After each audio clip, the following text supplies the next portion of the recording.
दिल्ली वैसे तो देश की राजधानी कहलाती है, लेकिन देश की जो राजधानी दिल्ली है वो ठगों और जालसाजों की भी राजधानी कही जाती है, क्योंकि अगर आप एनसीआरबी के आंकड़ों पर नजर डालेंगे, चोरी, डकैती, लूटपाट, जालसाज और ठगी के मामले में जो दिल्ली है वो टॉप पर है। और अब तो दिल्ली में लोगों को ठगने के लिए नए नए तरीके जो हैं वो इजाद किए जाते हैं। एक ऐसा ही तरीका दिल्ली के पॉश इलाके में चल रहा है लोगों को ठगने का, पानी के बिल के नाम पर, जिसकी कहानी आज के क्राइम कैपिटल के इस एपिसोड में हम आपको बताएंगे, सुनाएंगे। इसलिए आपसे अपील है कि आप इस वीडियो को पूरा देखिएगा ताकि आपको अच्छे से समझ में आ जाए कि पानी के बिल के नाम पर कैसे दिल्ली में खासकर कि पॉश इलाकों में स्कैम हो रहा है, ताकि अगर आपके साथ भी ऐसा कोई स्कैम करने की कोशिश करे तो आप इससे बच पाएं। सबसे पहले तो आपको बता दें कि दिल्ली के पॉश इलाके यानी कि सरिता विहार से एक ऐसा मामला सामने आया है जहां पर एक शख्स से पानी के बिल के नाम पर ठगी की गई। ठगी का पैटर्न अब आपको हम बताते हैं। दरअसल दिल्ली के सरिता विहार के रहने वाले राहुल के साथ जो है ये ठगी हुई है।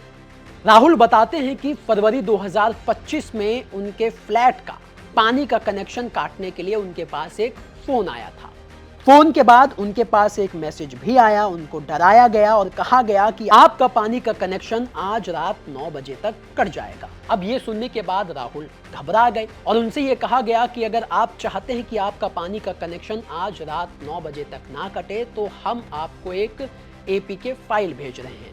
उस एपीके फाइल को डाउनलोड करके तुरंत आप पेमेंट कर दीजिए ताकि आपका जो पानी का कनेक्शन है वो ना कटे। अब राहुल जो है वो इतना घबरा गए कि उन्होंने उनके नंबर पर जो एपीके फाइल आई उन्होंने उसको डाउनलोड किया। अब राहुल को शक इसलिए नहीं हुआ क्योंकि जब उस एपीके फाइल को राहुल ने डाउनलोड किया तो उस पर बाकायदा दिल्ली जल बोर्ड का लोगो था।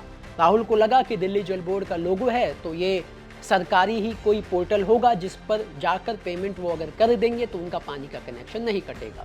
लेकिन जब वो पेमेंट करने के लिए गए तो उनका जो फ़ोन है वो तब तक हैक हो चुका था। जालसाजों के पास उनकी सारी डिटेल्स पहुंच गई थी और पलक झपकते ही उनके अकाउंट से 25,000 रुपये निकाल लिए गए।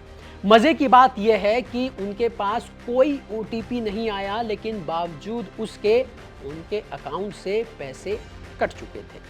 जब तक राहुल कुछ समझ पाते तब तक बहुत देर हो चुकी थी, उनका खाता पूरी तरह से खाली हो चुका था। हालांकि उन्होंने इसकी जो शिकायत है वो साइबर क्राइम में दर्ज कराई, लेकिन तब तक राहुल के साथ पानी के बिल के नाम पर जो कांड होना था वो हो चुका था। अब ये पूरा स्कैम राहुल के साथ कैसे किया गया, सुनिए आप उन्हीं की जुबानी। 25 फरवरी को 2:30 बजे के आसपास एक मैसेज आता है कि आपका पानी का बिल अपडेट नहीं है और आज कनेक्शन 9:30 बजे कट जाएगा। उसमें एक नंबर दिया था, उस नंबर पे बात करके अपडेट करने के लिए बात हुई। उस नंबर पे जिस नंबर पे मैसेज आया था, जिस नंबर बात करने के लिए दिया था उस पर कोशिश किया, वो नंबर लग नहीं रहा था। फिर जिस नंबर पे से मैसेज आया था उस नंबर पे कॉल किया तो उसने बोला कि आपका बिल अपडेट नहीं है, हम एक आपको भेजते हैं वेबसाइट, लिंक भेजते हैं, उस पर आप अपना अपडेट कर दीजिए। हम उसने जब भेजा तो उसमें जल बोर्ड का लोगो, एपीके फाइल थी और जल बोर्ड का लोगो लगा हुआ था। जब हमने उसको ओपन किया डिट्टो जल बोर्ड का लोगो था, सारा कुछ था उसमें, अपना डिटेल के नंबर सारा कुछ अपडेट किया तो उसमें 12 रुपये पेमेंट का ऑप्शन आया। अपडेट करने के लिए 12 रुपये पेमेंट कर दीजिए, आपका अकाउंट अपडेट हो जाएगा। तो 12 रुपये हमने पेमेंट करने की कोशिश करी तो हमारे नंबर से जो भी अकाउंट लिंक थे कई सारे से कोशिश किया, नहीं हुआ। दूसरे नंबरों से हमने कोशिश किया, नहीं हुआ। उसके बाद हमने एक नंबर से कोशिश किया, 12 रुपये पेमेंट किया। सबसे बड़ी बात यह कि हमारे पास कोई ओटीपी नहीं आया, कुछ नहीं आया और थोड़ी देर बाद मैसेज आता 25,000 रुपये अकाउंट से कट गए। उसके बाद हमने फिर साइबर का पोर्टल 1930 पे कंप्लेन किया, उनको ऑनलाइन भी कंप्लेन किया और फ़ोन से भी कंप्लेन किया, कंप्लेन लॉगिन किया। नेक्स्ट डे वो कंप्लेन फॉरवर्ड होकर साइबर पुलिस स्टेशन बदरपुर आई जो जुरिडिक्शन में थी, वहाँ गई, वहाँ फिर FIR लॉन्च हुई। उसके बाद गवर्नमेंट के द्वारा, पुलिस के द्वारा उसके अकाउंट को वो रोका गया जिसमें लगभग 18,000 रुपये हैं। उस 18,000 रुपये को सीज किया गया। फिर ये ACM के यहाँ गया साउथ ईस्ट में, मजिस्ट्रेट ने ऑर्डर किया जज साहब ने रिकवरी के लिए, जो 18,000 रुपये रिकवरी के लिए मई में ऑर्डर हुआ है। अभी साइबर पुलिस को दिया, साइबर पुलिस को इम्यूनिटी बांड दे दिया है, उन्होंने फर्दर बैंक को इस अकाउंट को रिलीज करने के, पैसे को रिलीज करने की बात कही है। तो अगर आपके पास भी पानी के बिल के नाम पर कोई कॉल या कोई मैसेज आए, कोई आपको डराने या धमकाने की कोशिश करे या फिर इस तरह का स्कैम का पैटर्न आपके साथ अपनाए, तो आप अलर्ट हो जाइए।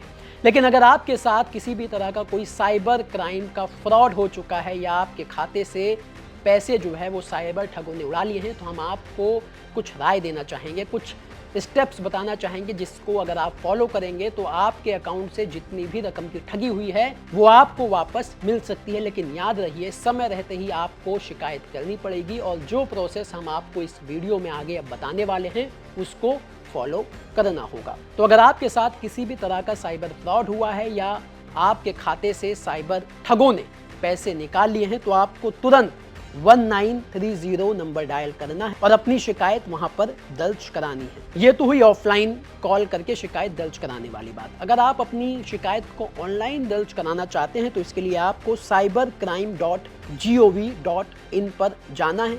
वहां पर कंप्लेंट रजिस्ट्रेशन का एक ऑप्शन होता है, वहां पर आप अपनी फ्रॉड से जुड़ी सभी जानकारी जैसे कि लेन देन का विवरण, स्क्रीनशॉट और कम्युनिकेशन मैसेज के थ्रू हुआ था या फिर कॉल के थ्रू हुआ था, ये सारी डिटेल आपको वहां पर भरनी है। इसके बाद तीसरा काम आपको ये करना है कि आपको अपनी जो फाइनेंशियल ट्रांजैक्शन है, जो धोखाधड़ी की जो ट्रांजैक्शन है, उसकी जानकारी आपको अपने बैंक के कस्टमर केयर को कॉल करके या फिर डायरेक्ट बैंक जाकर आप अपनी जानकारी वहां पर दे सकते हैं, ताकि उस खाते को तुरंत ब्लॉक किया जाए, ताकि उस खाते से कोई भी आगे धोखाधड़ी ना हो पाए।